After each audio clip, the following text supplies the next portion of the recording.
हरिओम। मैं श्रीकांत शर्मा आज गोचर कब देखना चाहिए इस विषय पे चर्चा करेंगे तथा गोचर देखने के नियम के बारे में बताऊंगा। गोचर एक बहुत महत्वपूर्ण विषय है, लेकिन गोचर तभी देखना चाहिए जब हमारे ये 3 नियम को फॉलो अगर करेंगे तो आप अच्छी तरह से गोचर देख सकते हैं और उसको सटीक फलित कर सकते हैं। 3 नियम क्या है? सबसे पहले हमें कुंडली में यह देखना चाहिए, जिस भी व्यक्ति का कुंडली देखा जा रहा है तो सबसे पहले हमें देखना है योग और प्रॉमिस। योग और प्रॉमिस अगर उसके कुंडली में बन रहा है, जैसे कोई जातक है, उस जातक के जीवन में यदि विवाह सुख लिखा है, तभी हम दशा और अंतर्दशा तथा गोचर देखेंगे, तभी फलित कर पाएंगे। जब उस जातक को विवाह सुख लिखा ही नहीं है तो गोचर और दशा अंतर्दशाएं तो आती जाती रहती है, उससे कोई इवेंट घटना नहीं घटती है। इसीलिए सबसे पहले हमें योग और प्रॉमिस देखना चाहिए, कुंडली में वह प्रॉमिस कर रहा है कि नहीं कर रहा है, वह इवेंट उसके साथ होने वाला है कि नहीं होने वाला है। दूसरी शर्त होती है, हमें दशा, अंतर्दशा और प्रत्यंतर दशा अगर उस जिस भी भाव का हम विचार कर रहे हैं, जिस हाउस का विचार कर रहे हैं, जिस कारकत्व का विचार कर रहे हैं, उससे मिलते जुलते उसके दशा, अंतर्दशा या प्रत्यंतर दशा अगर है, तभी हमको जाकर के गोचर देखना चाहिए। गोचर जो है एक तरह से योग और प्रॉमिस जो होता है वह हमारा घंटे की सुई है, और दशा, अंतर्दशा तथा प्रत्यंतर दशा मिनट की सुई है, तथा गोचर सेकंड की सुई है। गोचर हमें तभी देखना चाहिए जब ऊपर के दोनों शर्त पूरा करता हो कुंडली में, तब यदि आप गोचर देखेंगे तो आपको 100% उसका रिजल्ट दिखेगा। अन्यत्र इस तरह से बहुत सारे गोचर प्रतिदिन होते रहते हैं और उससे कोई इफेक्ट नहीं पड़ता जातक के ऊपर। अब हम क्या करेंगे, ये अपने मस्तिष्क में सबसे पहले विचार करके रखना है कि योग और प्रॉमिस जो है घंटे की सुई है, दशा, अंतर्दशा, प्रत्यंतर दशा मिनट की सुई है, और गोचर हमारा सेकंड की सुई है। जब तक घंटे की सुई अपने जिस समय पे, मतलब आप यदि देख रहे हैं कि घंटी कब बजेगी, 12 बजे फिक्स है, तो 12 तभी बजेगा जब योग की घंटे की सुई और दशांतर दशा की सुई, मिनट की सुई और अंतिम अलार्म देता है उसके गोचर की सुई अर्थात सेकंड की सुई जब वहाँ से होके गुजरेगी, तब वो जो है अलार्म बजने लगेगा। तो हमारे जो समय निर्धारण है, समय निर्धारण के लिए हम योग, दशा और उसके बाद गोचर को देखेंगे। जैसे ये अभिषेक बच्चन की कुंडली है, ये जन्म कुंडली है। अब इनका हमें यदि विवाह इनका देखा जाए कि विवाह कब हुआ या विवाह कब होगा, तो उसके लिए हमें सबसे पहले इनके कुंडली में उसके योग को देखना है। क्या इनके कुंडली में ऐसा योग है, विवाह योग है? विवाह योग देखने के लिए सप्तम, सप्तमेश की दशा, अंतर्दशा होनी चाहिए, या नवांश कुंडली के सप्तम, सप्तमेश की दशा, अंतर्दशा होनी चाहिए, या सप्तम भाव पे बैठे ग्रहों की दशा, अंतर्दशा होनी चाहिए, या सप्तम को देखने वाला ग्रह की दशा, अंतर्दशा होनी चाहिए। तो उस समय जब उनका विवाह हुआ, इनका विवाह 26 अप्रैल 2007 में हुआ था, तो 26 अप्रैल 2007 का जो गोचर था, उस समय जो दशा चल रहा था, उस समय की दशा थी सूर्य शुक्र जो कि उनके सप्तम भाव का स्वामी है, और शुक्र के बाद अंतर्दशाएं राहु की चल रही थी। राहु जो कि यहाँ पर राहु इनके सप्तम भाव पे बैठा हुआ है। तो शुक्र में राहु, उसके बाद हम गोचर को देखेंगे, तब जाकर के तीसरा पॉइंट होता है गोचर को देखना। गोचर को देखेंगे, यहाँ पे गोचर में क्या है। अब यह समय उस समय का गोचर देखेंगे। तो गोचर देखने के लिए क्या होता है, इसके लिए यहाँ पे देखो शुक्र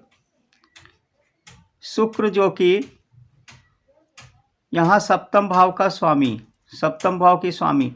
विवाह कब होता है, जब गुरु की गोचर गुरु के ऊपर से होके गुजरता है।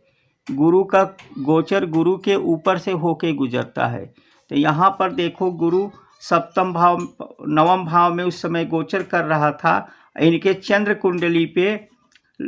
कुंडली पे गुरु अपनी 5वीं दृष्टि से गुरु को देख रहा था, तथा शनि भी अपनी 9वीं दृष्टि से शनि गुरु को देख रहा था। विवाह किसका हो रहा था, ये जातक का। तो ये चंद्र कुंडली के लग्न पर शनि और गुरु दोनों की दृष्टि पड़ रही है। कोई भी इवेंट तब तक नहीं होता जब तक उसके ऊपर शनि और गुरु की दृष्टि नहीं पड़ती है। इसके कुछ उदाहरण दिए गए हैं, उसको देख के हम समझेंगे। जैसे गोचर का समय निर्धारण के लिए हम 6 बिंदु दिए हैं। 6 बिंदुओं पे विशेष ध्यान देना चाहिए। पहला बिंदु क्या है, यदि गोचर में बृहस्पति जन्मकालीन शुक्र से त्रिकोण 1, 5, 9 या सप्तम में होता है तो शुभ फल होंगे, जैसे विवाह या कोई मांगलिक कार्य जीवन में घटित होता है। ये तभी होगा जब उस भाव के दशा अंतर्दशा भी होगी। यदि बृहस्पति जन्मकालीन बुध से त्रिकोण में या सप्तम में गोचर करता है तो धन, संतान, सुख की प्राप्ति होता है। यदि बृहस्पति जन्मकालीन शनि से त्रिकोण में 1, 5, 9 व सप्तम में गोचर करे तो जातक राज्य पक्ष से लाभ, धन, पदोन्नति, सम्मान में वृद्धि होता है। यदि बृहस्पति जन्मकालीन राहु से त्रिकोण में 1, 5, 9 व 7 में गोचर कर रहा है तो न्यायिक विवाद तथा अन्य विवादित विषयों में सफलता मिलता है।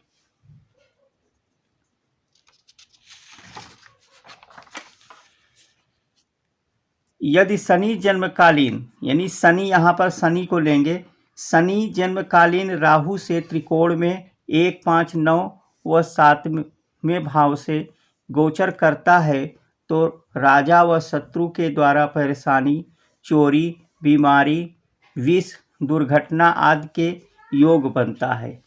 तो हमें कुंडली में इसे तब देखना है जब उसके दशा अंतर्दशा भी मैच करता हो। और सबसे इम्पॉर्टेंट पॉइंट है, कोई भी घटना तब तक नहीं घटित होता है जब तक राहु और शनि के दोहरा गोचर किसी भाव या उसके कारक न उसे गोचर कर रहे हों। मंद गति वाले ग्रह गुरु व शनि के गोचर स्पष्ट फल देते हैं। किसी भी घटना तब तक नहीं घटती जब तक शनि व गुरु का दोहरा गोचर न बने। गोचर का मुख्य प्रयोग दशा अंतर्दशा के समय किया जाता है। एक उदाहरण से हम इसे समझाते हैं, आपको स्पष्ट हो जाएगा। जैसे महात्मा गांधी जी का ये जन्म कुंडली है, और अब जैसे उनकी 30 जनवरी 1948 को उनकी हत्या की गई, तो उस समय का दशा कौन था, पहले दशा देखते हैं, क्योंकि अब उनके ऊपर होने वाली घटना को देखते हैं। पहले तो सबसे पहले योग देखेंगे, क्या उनके ऊपर इस तरह के योग बन रहे हैं। तो उसको देखने के लिए क्या करेंगे, लग्न के बोथ साइड, दोनों तरफ पापकर्तनी में 2 पाप ग्रह बैठे हुए हैं, पापकर्तनी योग बन रहा है, तथा चंद्रमा के साथ राहु बैठा हुआ है। मार्केश 6ठे भाव के स्वामी खुद मारक स्थान पे बैठा हुआ है। अब उस समय की हम दशा देख लेंगे। जैसे कि इनका जब महात्मा गांधी जी की जब हत्या हुई थी, उस समय दशा थी गुरु की। गुरु जो 6ठे भाव के स्वामी है, गुरु में शुक्र की अंतर्दशा थी और चंद्र की प्रत्यंतर दशा थी। तो गुरु क्या है, 6ठे भाव का स्वामी और अष्टम भाव का अंतर्दशा था। तब जाकर के हम उसे गोचर देखेंगे कि उस समय की गोचर क्या थी। गोचर सदैव चंद्र कुंडली से देखना चाहिए। इनका चंद्र कुंडली जो है कर्क राशि से बनेगा, कर्क राशि का चंद्र कुंडली बन रहा है, कर्क राशि से सारे ग्रहों को। तो उस समय देखा, तो उस समय का 30 जनवरी 1948 का जो गोचर चल रहा था, शनि क्या है, राहु के ऊपर से। जैसा कि मैंने बताया, कोई भी घटनाएं कब घटती है, दुर्घटना तब होती है जब शनि राहु के 1, 5, 9 या सप्तम से गोचर करता है। तो यहाँ पर शनि खुद राहु के ऊपर से गोचर कर रहा है, तब जाकर के घटना घटी। उसके बाद दोहरा गोचर को भी देखेंगे। जैसे मैंने बताया दोहरा गोचर, तो यहाँ पे दोहरा गोचर देखो, गुरु जो है खुद पंचम भाव में बैठ करके अपनी 9वीं दृष्टि से राहु को देख रहा है। शनि यहाँ पर अष्टम भाव में बैठा हुआ है। अष्टम भाव क्या है, अष्टम भाव गुरु, शुक्र जो है मार्केश, गुरु यहाँ पे बैठा है। अब देखेंगे शनि भी अपने, शनि खुद देख रहा है राहु को। तो यहाँ से दोनों का संबंध बना। इसलिए तो सबसे पहले हम क्या देखेंगे, योग देखेंगे। उसके बाद क्या देखेंगे, दशा देखेंगे। उसके बाद क्या देखेंगे, तब जाकर के गोचर देखेंगे। तब जाकर इस तरह से आप देखेंगे तो आपको 100% रिजल्ट मिलेगा। तो इस तरह से आप लोग किसी भी कुंडली पे लगा करके उसे फलित करेंगे तो आपको 100% फलित मिलेगा। इसी शब्दों के साथ किसी भी तरह का ज्योतिषी सलाह लेना है तो आप हमारे व्हाट्सएप नंबर पे संपर्क कर सकते हैं। आप हमारे चैनल को लाइक एवं सब्सक्राइब करना न भूलें। तथा इन्हीं शब्दों के साथ हम आपसे विदा लेते हैं। हरिओम।